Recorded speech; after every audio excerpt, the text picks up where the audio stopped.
buhay. Mainam na ito ay pakinggan at tusisain, pero hindi lahat ng sinisigaw nito ay tama. Kaya maghinay-hinay at baka ikaw ay madapa. Una ang mukha, halamin mo ang papel na ginagampanan sa buhay. Ikaw ba ay bida, kontra bida? Malaki man o maliit ang papel mo sa buhay. Ikaw ay may halaga sa kabuuan ng sangkatauhan. Dahil parte ng buhay ang pagsubok sa buhay. Dahil ito ang nagpapatibay sa iyong katauhan. Kaya kumilos at bumangon at harapin ang bawat pagsubok sa buhay.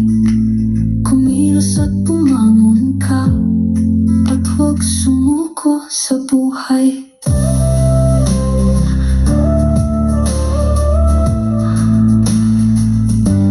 Pamilya ka, mag-anak, kaibigan, sila ay iyong maaasahan. Di lamang sa kaligayahan, pagkus sa anumang pagsubok sa buhay.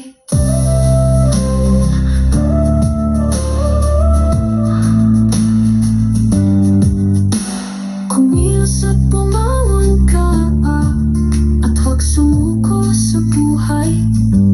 Pamilya ka, mag-anak, kaibigan, sila iyong maaasahan. Di lamang sa kaligayahan, pagkus sa anumang pagsubok sa buhay.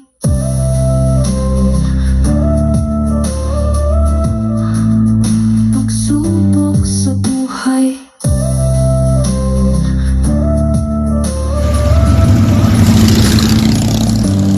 Kumilos at bumangon ka at harapin ang pagsubok sa buhay. Ang sobrang takot at pagmamalaki ay makakasama sa iyong isipan.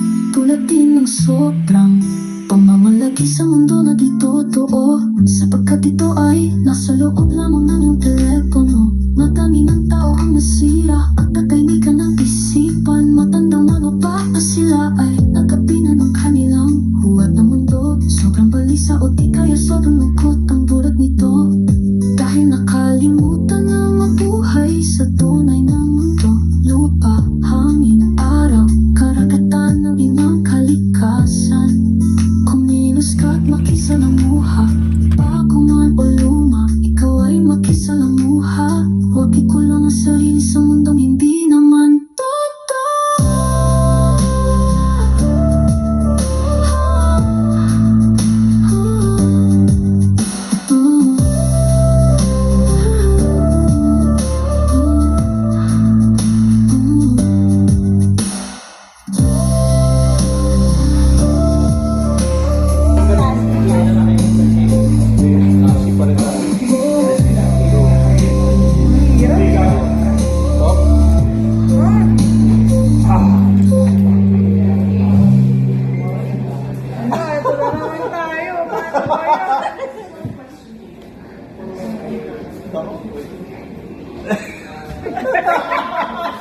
Iba yung tsura.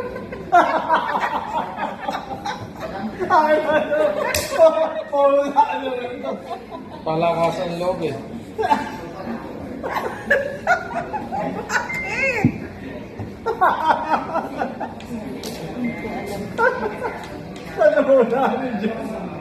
Okay, wait.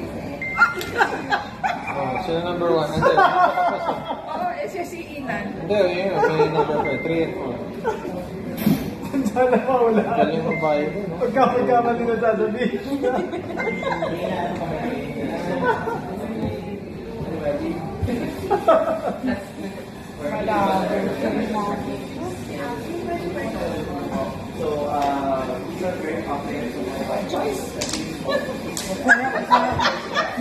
Ano ba ito?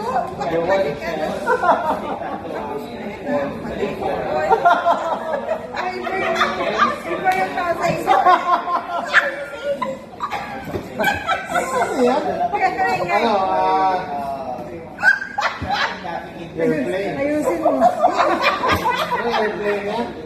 Ayusin mo. Page 13. Rocket. Oo, kaya pala tawag.